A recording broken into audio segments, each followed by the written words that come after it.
lashes out as deadline approaches. An increasingly desperate Jeremiah Payne live-streamed for 5 hours on Saturday night in an attempt to raise the $600 he says he needs to pay for unspecified fines that are due on Monday or else face 280 days in jail. Frustrated, Payne started to lash out at both his viewers and his fellow members of the First Amendment auditing community, noting at times that he had 9 people watching his stream while only one person would be active in his side chat at a time. Payne didn't lash out at trolls, for once, as Payne no longer gets full-time coverage from his previous advisories. Unlike the times when trolling Payne brought competing bands of troll armies in 2023, the modern Payne lives in relative obscurity, getting an occasional look from former nemesis Fraud at Wrangler or Story in this publication when he does something newsworthy. Saturday's low-energy presentation offered nothing to the trolls to dig into. Payne was depressingly candid about what he claimed to be his current future: 280 days in jail for not paying the fine and homelessness for his mother, wife, and 7-year-old child, all of whom are dependent on him and cannot work on their own. As usual, Payne didn't take advantage of his StreamYard to promote his Cash Apps, PayPal, or GoFundMe links. He pinned 2 of the links over in his side chat, but didn't put them in a scrolling banner or verbally remind his fans as to the URLs for his donation links. He also failed to clarify exactly why he needed the money. After almost 10 hours on the air, the exact charges he faces are not known.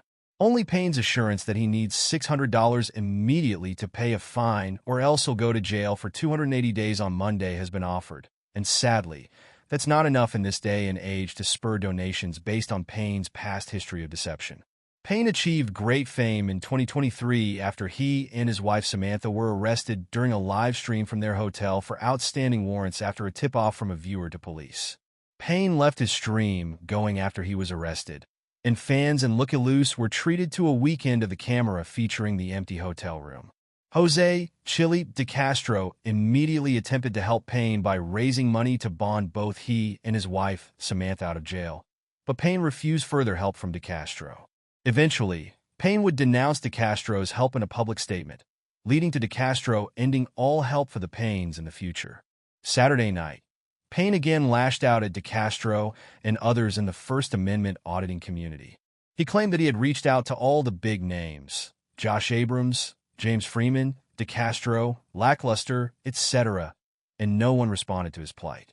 More importantly, longtime friend News Now Preston reportedly turned his back on Payne, saying that he was too busy to help him or to go live to alert his fans that Payne was in need of help or faced prison time. As Payne ended his 5-hour-long broadcast Saturday night, he had raised a total of $170 and was increasingly lashing out, in a mix of sadness and anger, in frustration as no one would help him or donate to his case. Payne's forgotten GoFundMe campaign, his A Family Fallen on Hard Times fund, again brought in $0 for the day, with $80 raised out of a $7,000 goal. The market itself remained stagnant for a second day in a row during the holiday season, with no funding taken in by any of the campaigns we follow. We need your help. This newscast is funded by your donations along with what we make from our YouTube channel per month.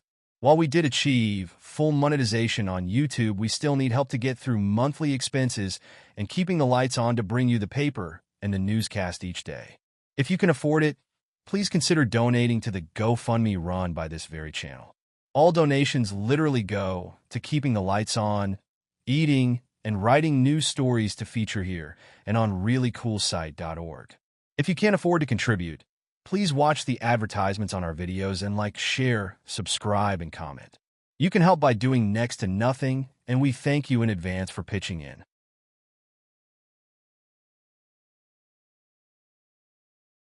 Direct D anoints Myers as DeCastro heir. Christopher Direct D. Ruff took time out of his 8-hour-long live stream Saturday night into Sunday morning to anoint controversial YouTuber Lane Myers as the new top constitutional law scholar on YouTube. While pointing out that Myers was chaotic and often asked crazy in courtroom, but isn't wrong in his view of the law, Ruff endorsed the growing idea that Myers has replaced Jose "Chili" DeCastro as the top activist fighting for change in the courtroom. Unlike DeCastro, who has become shy around police officers, showing great fear of returning to jail after a stint for a conviction that was later overturned earlier this year, Myers has shown great strength in his ability to verbally manhandle police, judges, and politicians, and somehow avoid extended stays in jail. The always expressive YouTuber known as Paul Unslaved added to the criticism of DeCastro recently by triggering DeCastro and DeCastro's own side chat during a live stream when he announced that constitutional law scholars don't hire attorneys to get them out of jail. They fight their battles in court themselves. DeCastro created the term constitutional law scholar for himself, which he has stated somehow gives him the rights of a lawyer without needing a law degree. Over the years, DeCastro has used the false title to attempt to pass himself off as being on the level of a lawyer, often going so far as to sell legal documents online as part of his established services. There is no record of DeCastro passing the bar in any of the states he's been active in, nor does he officially claim to be a lawyer, and he uses the title as an alternative. He's managed to obtain the power of attorney in at least one case he's documented on his live streams, and has advised such people as Deborah Rogers and Floyd Wallace in lawsuits that ultimately either failed or were voluntarily dismissed. Criticism of DeCastro in recent days has had the auditing community look to an alternative to his antics. Faith has been lost in DeCastro as he has backed away from the term, which again supposedly gave him the rights as a lawyer without needing to pass a bar exam, and has relied on more and more actual lawyers to handle his legal matters. As Lane Myers grows in popularity, with Ruff's endorsement instantly skyrocketing him to increase fame, there are those who say that Myers is the true law scholar, as he actually practices what he says he knows in ongoing court cases throughout Arizona. Ruff also addressed YouTuber The Angry Vet on his late-night live stream. He said that it was proven that The Angry Vet was lying about having an active nonprofit organization, as his campaign was never registered with the Internal Revenue Service. He called The Angry Vet a scammer who was ripping off fellow veterans during the holiday service, and called for the vet to either disband his campaign or legitimately file the organization with the IRS. Ruff's livestream was still live as a press time.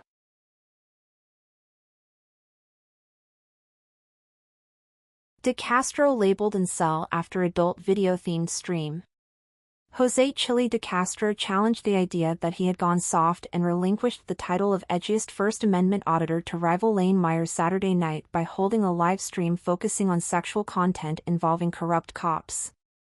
DeCastro became spiritually aroused by a report that an Arapahoe County, Nevada, deputy had resigned after officials learned that she was taking part in adult videos on her OnlyFans page after facing desperation over mounting bills. The YouTuber, who has been accused of having traits similar to an incel due to his repeated displays of extreme fear and hatred of women as authority figures, reveled in the firing as the deputy took part in Nevada's Peace Officer Standards and Training Board at one point.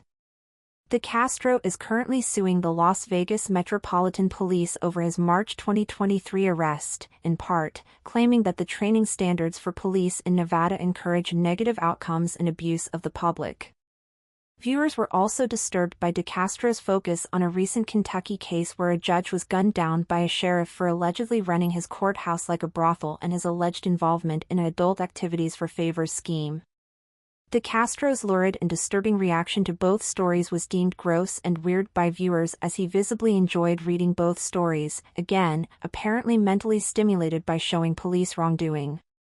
The accusations of an obsession with intimate adult videos and alleged fear and hatred of women come as DeCastro's own YouTube page was reportedly hacked and featured over an hour of intimate male-themed videos before the YouTuber stopped the hack.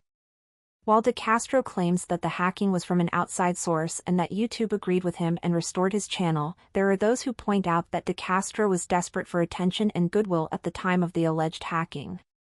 DeCastro's attempts to open a Patreon page, rebrand as First Amendment Auditor, establish a paid website at teamdlz.com and move from YouTube to Twitter had all failed within the same time frame, and DeCastro was seen as desperate for any sort of attention or goodwill.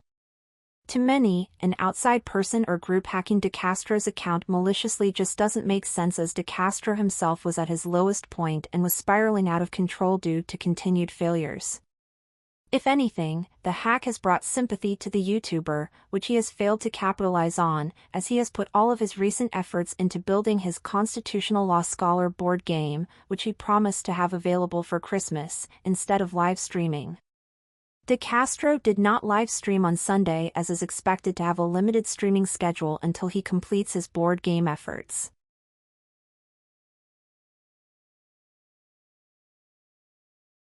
Is Jeremiah Payne heading to jail for warrant? Jeremiah Payne ended his 6-hour-long livestream Monday morning on a downward turn as he said that if he didn't raise the rest of the money he needed in the next few hours, he would return to live streaming as he was on the phone begging with a court to extend his deadline. Payne had live streamed for nearly 10 hours over the weekend after claiming on Friday that he had until Monday to raise $600 for a fine or else a warrant would be issued for his arrest, and he would be sentenced to 280 days in jail. Stating that he was hiding details of the fine and warrant from his trolls, Payne would only say that the fine had been around 4 years. This didn't explain why Payne, who has had great times of popularity over the past years, didn't raise money to pay the fine in the past as he's clearly known about it for some time. Payne again lashed out at his fans as his side chat was often silent or featuring commentary from a single person, though he had 14 people watching the stream on average. He later claimed that at least 2 of the viewers were police officers who should be acting on anything anyone did illegal during his livestream. He again turned to a comment he attributed to YouTuber Fraudit Wrangler that said that Payne should take his own life from a previous chat. He claimed the comment was illegal and that police should be taking action on it, despite Payne himself not filing a police report on the comment. Payne then asserted that he downloaded every video made about himself or his family, despite YouTube's policies against using third-party software to download content, as he kept an archive of videos to fuel potential future action against other creators. Payne also did not take into account the mass number of YouTube members that he has banned from his chat over the past few years. The YouTuber has been known to ban for the slightest of things, often banning strangers after just a few sentences posted in his chat. While the amount of people who would then donate after being banned is low, Payne, after having a YouTube channel for over 7 years, should be aware of the value of commentary on his channel, from both positive and negative commentary, as it tends to grow his community and possible base for donations. As it stands now, Payne's own actions are seen by many as the source of his lack of donations. His lashing out at other creators after they refused to help or ignored his cries for help in his darkest hour is par for course based on his past negative behavior after attempts were made to help him. Payne is expected to make one last attempt at live streaming today, as he either pays his fine or he attempts to get an extension from the court.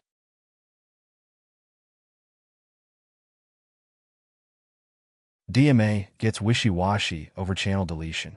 Christopher Denver Metro Audits. Cordova announced the abandonment of his main Denver Metro Audits 1.0 YouTube channel Sunday night, as he again claimed that he was changing focus to his Denver Metro Audits 2.0 channel. The announcement comes less than a week after Cordova threatened the move after complaining about a content strike that would not clear from his main channel until at least January 5, 2025. Cordova says he received the content strike after featuring a video blurb that advertised the coverage of a topless women's march in the Denver area that received a warning from YouTube, which was followed by a full content strike when he released the full video. While not demonetized with the content strike, Cordova has complained that he was shadow banned by YouTube following the content strike. He stated that YouTube has denied that they shadow banned anyone, but he followed it up by showing that his channel's metrics had fallen sharply since the content strike.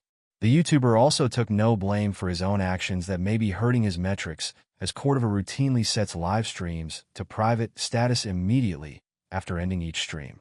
Those tuning in late to his coverage of breaking news are routinely cut off in midstream, as Cordova privates the material, resulting in lost views and watch hours.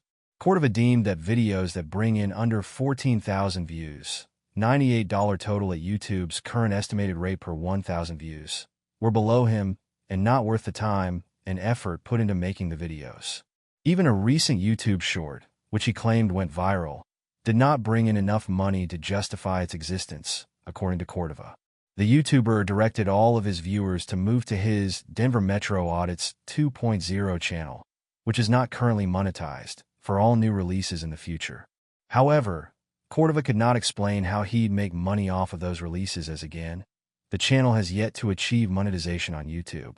Cordova pondered this, stating that he has enough subscribers to qualify, but implied he didn't have enough watch hours yet, and backtracked as he implored his viewers to keep their memberships active on the non-dying Denver Metro Audits 1.0 channel until such time as his secondary channel gains the ability to offer memberships.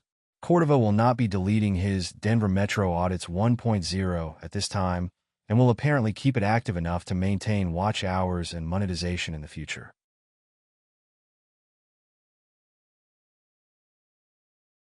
The angry vet dominates Sunday GoFundMe. The market was still down on Sunday but saw some signs of life as the Angry Vets Boost Scars mission for Veterans and Citizens campaign took in $20 for the day, bringing its total take to $1,100 out of a $20,000 goal. Followers of the Angry Vets antics note that the Scars campaign has been controversial as the Angry Vets claim to have an established nonprofit tax entity have been disproven as his organization does not appear on the Internal Revenue Service's list of registered 501(c)(3) organizations. The angry vet himself went live early on Monday morning, announcing while eating a McDonald's breakfast sandwich that he was about to embark on an 8-hour road trip where he will be dispensing justice. He denied rumors created by Christopher Direct D. Ruff that he had used money from his Scars campaign to buy groceries for YouTuber for public safety and announced that he would soon be holding another fundraising campaign for Scars next week. The angry vet announced that his rap song targeting Direct D and other auditors will soon be released and told his viewers to stay tuned for an official drop on his YouTube channel. We need your help. This newscast is funded by your donations along with what we make from our YouTube channel per month. While we did achieve full monetization on YouTube, we still need help to get through monthly expenses and keeping the lights on to bring you the paper and the newscast each day.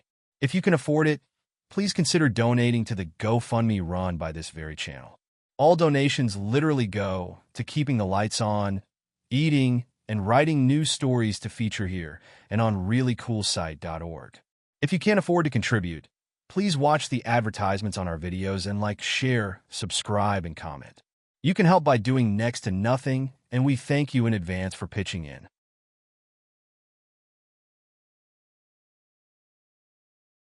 Jeremiah Payne remained free on Tuesday as his dire warnings that he needed $600 from his fans immediately or else face 280 days in jail guaranteed proved false, and he scrubbed his YouTube channels of evidence of his fundraisers. Payne's promised Monday live streams did not happen as Payne did not do a last-minute stream to fundraise for the rest of the money, nor did he do a promised 8 a.m. call to the jail to beg for an extension. Instead, Payne removed 3 of the 4 live streams he held over the weekend, inexplicably leaving the first one up. He then scrubbed his community pages of mentions of the fundraiser, leaving in its place a message to subscribe to his backup channels. Longtime fans were not surprised by Payne's actions as this was his pattern for most of last year. Go live on a weekend, beg his fans for $300 to $600 to pay weekly rent at the hotel his family was staying at, and claim that his family would be out on the street should he not raise the money. His ongoing pleas became a target for trolls, who didn't believe his constant stories of his wife about to start a job on Monday, his sick mother going to the hospital, and multiple beatings dealt out to random homeless men who he said inappropriately approached his daughter. This time around was the threat of going back to jail for a fine he had known about for years and something he hadn't budgeted for due to his demonetization on YouTube. It came as no surprise as Monday turned to Tuesday and Jeremiah was walking free with no updates, promised details of what exactly was going on, and just a pitch for his backup channels to serve as a quasi-ha-ha to his fans who donated money to his cause. Payne's plight did nothing for the GoFundMe market, which remained static for the most part over the weekend into the early week. Our own ongoing expenses campaign took Monday's crown as we received a holiday donation of $485 to put us into the lead for the month. The market went back to sleep on Monday, with no new donations recorded across all of the campaigns we cover, including Payne's. Fans rejected pleas from Christopher Denver Metro Audits, Cordova after his shadow banning, and from Sean Paul, Long Island Audits Reyes, who was rallying against a Trump administration spot for Nemesis Patrick, Psycho, Ryder on Tuesday, to leave goose eggs in their wake. We need your help. This newscast is funded by your donations along with what we make from our YouTube channel per month. While we did achieve full monetization on YouTube, we still need help to get through monthly expenses and keeping the lights on to bring you the paper and the newscast each day. If you can afford it, please consider donating to the GoFundMe run by this very channel. All donations literally go to keeping the lights on, eating, and writing news stories to feature here and on ReallyCoolSite.org. If you can't afford to contribute, Please watch the advertisements on our videos and like, share, subscribe, and comment. You can help by doing next to nothing, and we thank you in advance for pitching in.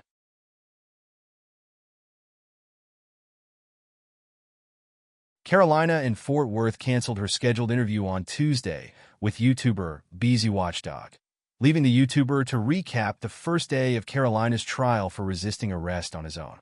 BZ announced that Tuesday's hearing was postponed as a juror was out sick. There were also problems with First Amendment auditors Joe Cool, Harvey Freebird, and Manuel Mata, as the three auditors were ejected from the courtroom for talking about the case and getting loud and aggressive in front of the jury. Carolina is facing charges of resisting arrest, interference with public duties, and false reporting from an incident over the summer that left her hospitalized. The incident started as Carolina entered a crime scene, thinking that it was simply police clearing a parking lot of illegally parked cars. Instead, it was the scene of a hit-and-run DUI incident where the suspect had fled. The YouTuber walked through the crime scene, and while she wasn't stopped from entering by an officer working the scene, she walked through the crime scene attempting to approach two female officers to ask how they knew which cars were parked illegally. A male officer approached her and told her that she had to leave. When she refused to leave, he went to put her into custody. A struggle ensued, and Carolina ended up face down on the concrete and unconscious and bleeding. Both camera angles seemed to indicate it was a combination of Carolina struggling and the officer attempting to regain control of her that sent her to the ground. There's no clear footage exonerating the officer or backing Carolina's story. Turning to his own issues, BZ asked his friends to help with the $300 he said he needed for body cam footage of his own arrest last month at a gated community in the Fort Worth, Texas area. He claimed that he attempted to get the footage through indigent status, which was denied, through discovery, which he hadn't heard back on, and now through a direct payment on his part. BZ marveled that for the $300 he'd get the body cams from the three officers involved in the arrest along with the footage from the back of the police vehicle he briefly sat in before being released. BZ took a shot at YouTuber Flat Derp at the end of the live stream, calling his content garbage and stating that Derp doesn't have a real channel as he only has 4,000 subscribers. BZ, who has 7,700 subscribers, continued to call Derp's channel garbage before his attention turned to other matters. The YouTuber returned to court Wednesday morning and accompanied Carolina up to the courtroom on another live stream. She sent him to get items from her car as he returned to the stream and claimed he was wearing a body camera as well to get exclusive information. He briefly encountered the officer involved in Carolina's arrest while his live stream was buffering and promised that footage for later in the day from his body cam.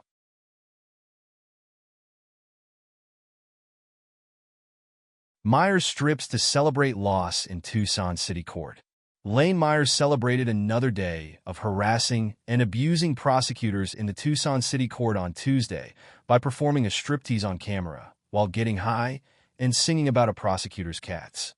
The celebration came as Myers turned a simple dismissal of two sets of charges for disorderly conduct language/gestures into an ordeal, as there was a debate over if the charges should be dropped with or without prejudice. Myers contended that the case should be dropped with prejudice, meaning that he could not be prosecuted again as he felt the charges had no merit. The prosecutor in the case asked for the case to be dismissed with prejudice as the state's main witness stopped cooperating with the prosecution after harassment on YouTube from Myers. The prosecution presented evidence that they tried to serve witness, Mackenzie O'Brien, 3 times in person in November and sent her physical mail that was not returned. Myers countered that the witness was at another court case in the same building last week and could have been served at that time. Myers continually interrupted and insulted the prosecutor during the event, speaking out of turn and screaming profanity at times. Judge Antonio Riojas Jr. eventually sided with the prosecution after Myers' extended display, dismissing the case without prejudice. The 717 fans assembled for the audio live stream of Myers' latest antics called it another amazing display of Myers' knowledge of the law worthy of the title constitutional law scholar. Those actually listening without prejudice, however, heard Myers ramble, interrupt, and scream, often incoherently, in front of a scandal-plagued judge on the lowest totem pole of Tucson's judicial system, who had previously been marred by scandals where he was accused of mistreating defendants. Myers has been given special treatment due to his claims of Tourette's syndrome and has gained a following based on his outrageous behavior and extended YouTube attacks on critics and witnesses in his cases. He uses Arizona's laws permitting audio recording in the courtroom as long as the judge is notified in advance, to his advantage, as he live streams the audio recordings, profiting from a growing following due to his outrageous behavior. After his loss yesterday, Myers celebrated anyway, as he claimed that the prosecution would not retry him on any of the charges. After doing some filing, he and his friends retreated to a secluded area where Myers stripped his shirt off and took hits off a pipe while singing about the prosecutor's cats. His live stream ended before the YouTuber attempted to take his pants off.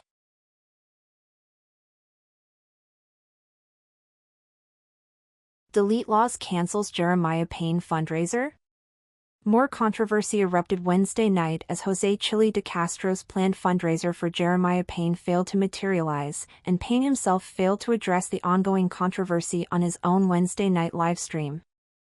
Jose Chili de Castro announced that he was holding a livestream fundraiser for Jeremiah Payne from Kentucky later in the night as he live-streamed from Hollywood Boulevard in Los Angeles Wednesday night. De Castro explained that Payne had an outstanding fine from Kentucky that turned into a warrant for lack of payment. When approached by Payne, De Castro gave several differing statements implying that he immediately gave Payne the money to pay the fine as it was just $500. The YouTuber explained that he had forgiven Payne for harsh words Payne had made towards him over the past 2 years as De Castro had refused to help Payne's fundraising efforts for other causes, including paying rent that was due and other fines from various outstanding charges against Payne. De Castro's fundraising efforts were instrumental in freeing both Payne and his wife Samantha from jail back in 2023 when they were picked up for outstanding warrants while on a livestream. The men had a falling out after the fundraiser, with De Castro refusing to help Payne in the year following the incident. Payne himself again courted controversy Wednesday night as he seemed unaware of De Castro's planned fundraiser and made no mention of his recent fundraising efforts to pay the same fine. The Tennessee-based YouTuber had live-streamed for most of the weekend, begging for $600 to pay the fine or else he would face 280 days in jail. When Monday came without resolution, Payne scrubbed his YouTube channels of nearly all mentions of the fundraising campaign and has yet to explain how he avoided jail time or how the money for the fine was ultimately found. De Castro himself seemed to have no grasp on the events, calling Payne a man from Kentucky when Payne has resided in Tennessee for nearly the past year. De Castro was also distracted as he was conducting man-on-the-street interviews in partnership with Brian Here's the Deal Young at the time of his livestream. Both De Castro and Young were asking people in the area about their knowledge of the Constitution and the Bill of Rights. At one point, De Castro needed to avoid a large homeless man dressed in shorts and a suit jacket who angrily demanded money from him. After the scare, De Castro regrouped with Young and prematurely ended his livestream. As noted, De Castro failed to return for his promised livestream fundraiser for Payne later in the evening. Payne himself was not fundraising Wednesday night and did not mention his GoFundMe or cash applications. Payne's GoFundMe fund saw no donations for Wednesday as the market itself saw goose eggs across the board with no new donations taken in for any of the campaigns we follow. We need your help. This newscast is funded by your donations along with what we make from our YouTube channel per month. While we did achieve full monetization on YouTube, we still need help to get through monthly expenses and keeping the lights on to bring you the paper and the newscast each day. If you can afford it, please consider donating to the GoFundMe run by this very channel. All donations literally go to keeping the lights on, eating, and writing news stories to feature here and on ReallyCoolSite.org. If you can't afford to contribute, please watch the advertisements on our videos and like, share, subscribe, and comment. You can help by doing next to nothing, and we thank you in advance for pitching in. Guerrilla Publishing to serve lawsuit on Thursday. Guerrilla Publishing, Ron Durbin, went live again Wednesday night with announcements related to his pending lawsuit against the Bar of Oklahoma, as he was unable to file his federal civil rights lawsuit earlier in the day. Durbin announced that he would be filing his federal civil rights lawsuit on Thursday, and had his process server standing by to serve the 67 people who were named in it. He had planned to live stream all day on Thursday to film the service of each person on the list. As he files his federal civil rights lawsuit, he is also asking for an emergency hearing as he wants both his license to practice law in Oklahoma back, and he's asking for the disbanding of the Oklahoma Bar Association in its entirety. Durbin claims that he is being tried by the Oklahoma Bar Association in absentia, as they are holding hearings on days he can't be there and will not allow him to appear via electronic means, nor will they allow him electronic devices to use when he does appear in court. The disgraced lawyer said that while the Oklahoma Bar Association is allowed to put on witnesses in the case, he has opted not to cross-examine those witnesses, instead relying on the ability to call those witnesses as part of his defense. He claimed that ability was now stripped as punishment for not taking part in the trial from the start. Durbin added other things to his lawsuit, which he claims all arise from his efforts as a lawyer.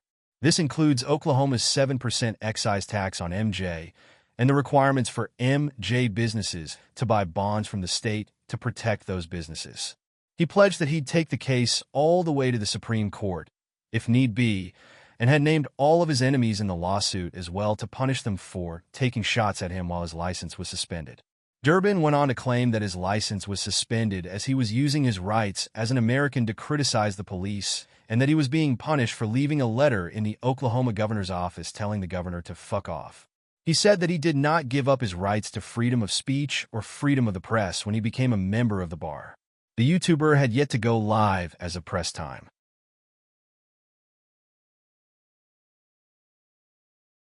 Carolina and Fort Worth guilty of interference. According to YouTuber Busy Watchdog, Carolina and Fort Worth, Rodriguez was found guilty of interference with government duties on Wednesday in a trial stemming from a controversial incident in June of this year.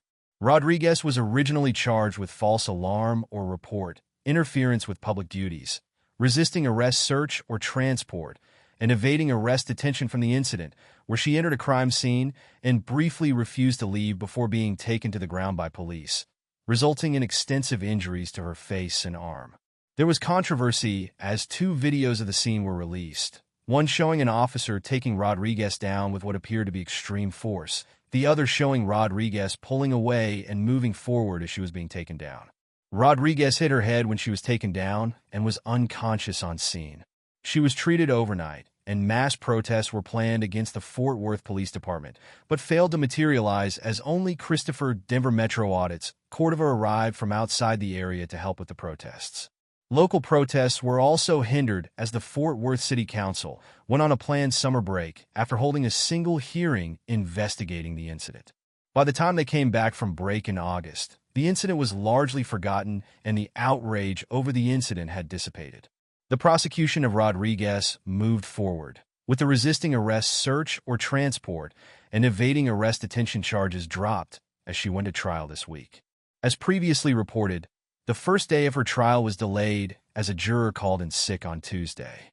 As BZ Watchdog reported on Tuesday, First Amendment auditors Joe Cool, Harvey Freebird, and Manuel Mata were on scene and attempted to disrupt the first day of the trial. They returned on Wednesday, with Mata filming himself insulting and degrading police officers in an apparent attempt at witness intimidation. Wednesday's trial saw the same juror fail to appear due to illness, and a second juror was unable to appear due to a family issue, and a mistrial was declared. A new jury was then seated, and the case was heard, resulting in a not guilty verdict on the false alarm or report charges and a guilty verdict on the interference with public duties charges. Because Rodriguez's bond was revoked at the start of the hearing, she was taken into custody and is currently being held at the Tarrant County Correction Center until later today when her sentencing hearing is scheduled. The interference with public duties charge was a Class B misdemeanor and carries a $2,000 maximum fine or 180 days in jail. According to BZ Watchdog's reporting, Rodriguez is facing probation in the case and no jail time is expected. Rodriguez's sentencing hearing is scheduled for 9 a.m. local time on Thursday.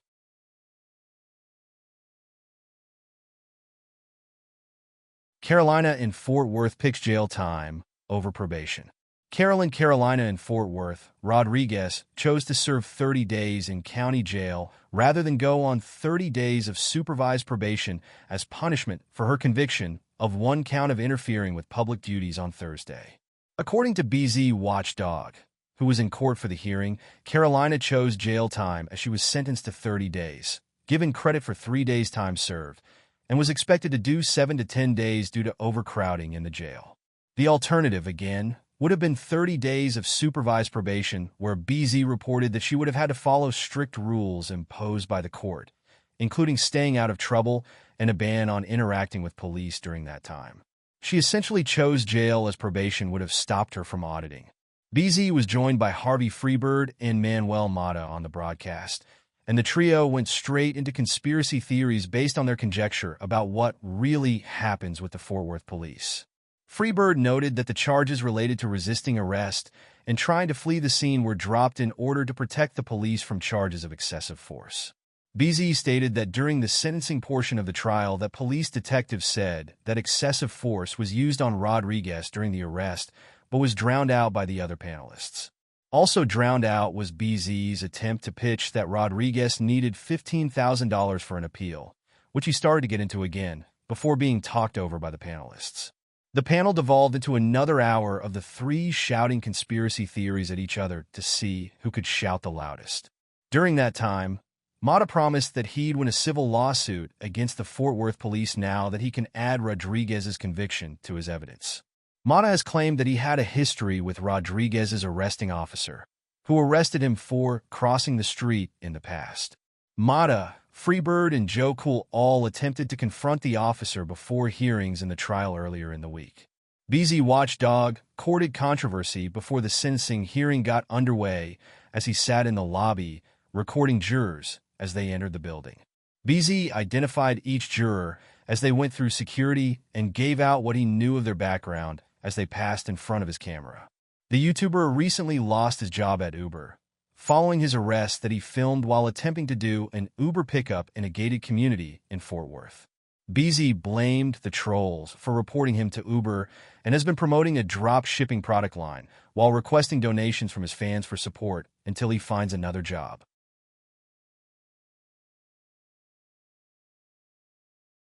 Delete laws forced to fundraise for Payne. Jose "Chili DeCastro returned to live streaming Thursday night, with a stream dedicated to reimbursing one of his friends for paying Jeremiah Payne's outstanding fines in Kentucky, allowing the controversial YouTuber to stay out of jail for the holiday season. An agitated DeCastro made it clear that he normally does not do fundraisers between Thanksgiving and Christmas, as was uncomfortable asking his fans for donations during the holiday season. He stated that he was approached by SWE Observer, who serves in a moderation role on both Payne and DeCastro's channel, to at least listen to Payne's plight. This resulted in the two men having a conversation about Payne's situation where DeCastro confronted Payne over past comments about him. DeCastro held a successful fundraiser for Jeremiah Payne in 2023 when Payne and wife Samantha were arrested on a live stream for outstanding warrants. DeCastro went further, arranging for transportation and help for the Payne family in the time around the arrest until such a time when Payne's actions became problematic for the YouTuber. Payne eventually turned his pleas into a near-weekly demand of his fans for money that he claimed that he needed to pay for housing for his family. Payne's aggressive nature caused him to lash out at DeCastro and others when they failed to provide him with the same amount of attention for the rest of his fundraisers in 2023. Recently losing monetization on his main channel, Payne originally started fundraising to make rent again. This led to ambivalence from the public in general, having lived through countless other fundraisers by the First Amendment auditor. That fundraiser seemingly morphed into a fundraiser where Payne needed roughly the same amount of money, but this time to keep himself out of jail. Eyebrows were raised as Payne stated that he needed roughly $600 to pay old fines, or else he would be taken to jail for 280 days. Payne spent most of last weekend angrily lashing out at his fans and other YouTube creators as he live-streamed for over 10 hours. He claimed he had a Monday deadline and would be in jail by Tuesday, but Tuesday came and went without Payne's jailing. Adding to the controversy, Payne scrubbed his YouTube of most of his live streams from over the weekend, including the streams where he called out DeCastro and others as not caring about his plight. DeCastro had Payne on his channel briefly, as he again made it clear that none of the money donated during the fundraiser was going to be distributed to Payne directly. Again, he said that the need was over as Payne's fines were paid and showed a receipt for $526. Payne's time was limited to thanking DeCastro's fans for their efforts and plugging his own YouTube channels. Payne is currently attempting to monetize one of his 3 other backup channels until he is able to restore monetization to his main channel with nightly live streams to achieve the required watch hours for monetization. DeCastro's fundraiser met its goal during the Payne segment, and the YouTuber was quickly dismissed, and DeCastro returned to critiquing anti-police videos for the rest of his time on his live stream.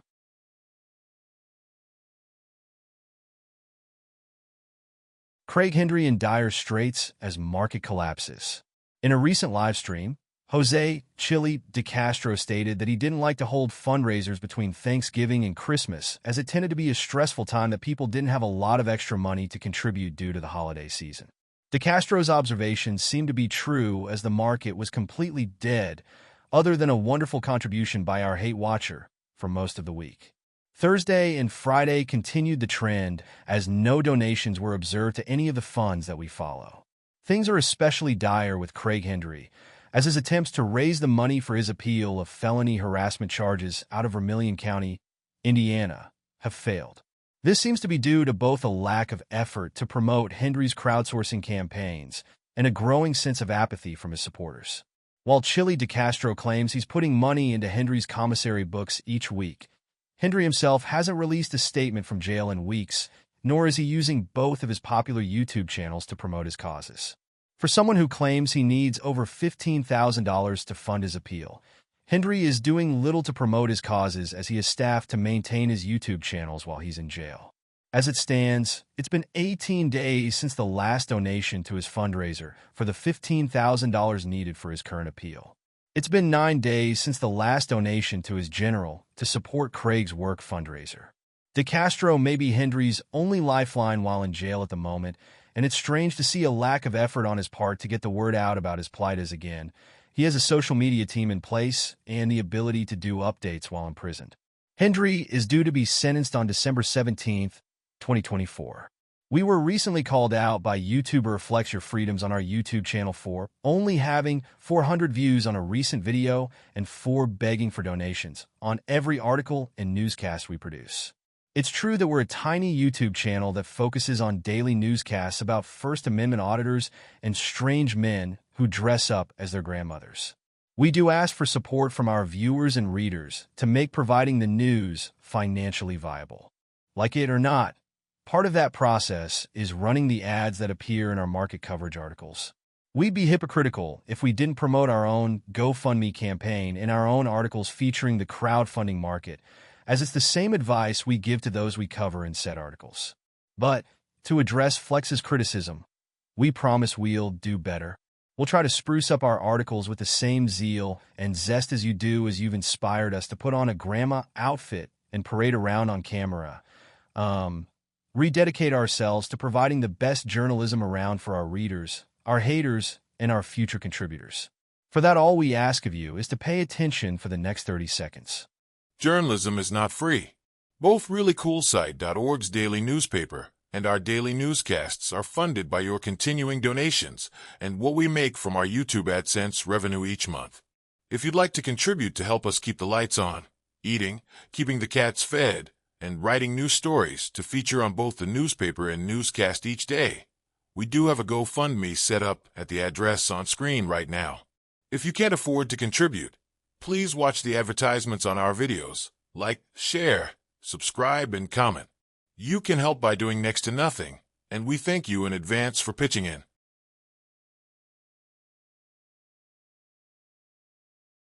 Floyd Wallace disparages American women again.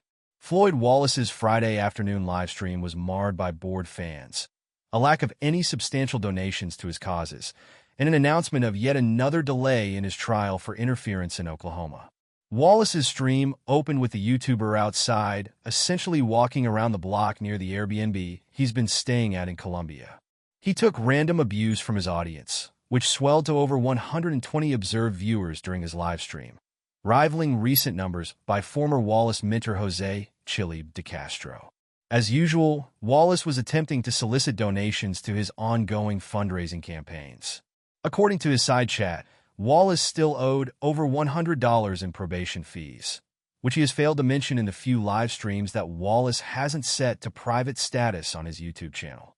When directly asked about his Oklahoma court date by this reporter, Wallace replied that he would not answer the question unless a donation was made via Super Chat. He then stated that he had gone over the news before and that his Oklahoma court date was moved to January 22nd, in what he mused would be his last continuance in the case. The Oklahoma court system website has yet to reflect this information, as Wallace was listed as having jury selection earlier this week. Wallace also stated that he felt that this publication spread false information about him in the past. While he would not indicate what he felt was wrong with our reporting, Wallace took a cordial tone with the rest of our questions during the stream. After completing several walks around the block, Wallace said that he had a 6 in 10 chance of successfully cold approaching women in Colombia. He then complained that he would have a better chance at cold approaching if he were white, but was doing better than expected as being an American gave him an advantage. He again disparaged Black American women, stating that while he did not prefer encounters with Black women in general, he would rather have an encounter with a Black woman from Africa than a Black woman from the United States. Turning his attention to his planned Brazil trip, he promised that things would be better if he raises the funds for his Brazil trip. When asked how they would be better, as Floyd was now lying in bed during the middle of the day, instead of out experiencing the wonders of Colombia, he replied that there were more things to do in Brazil and that he had people there. Wallace made $42 in Super Chat donations during the stream that will not be applied to any of Wallace's fundraisers.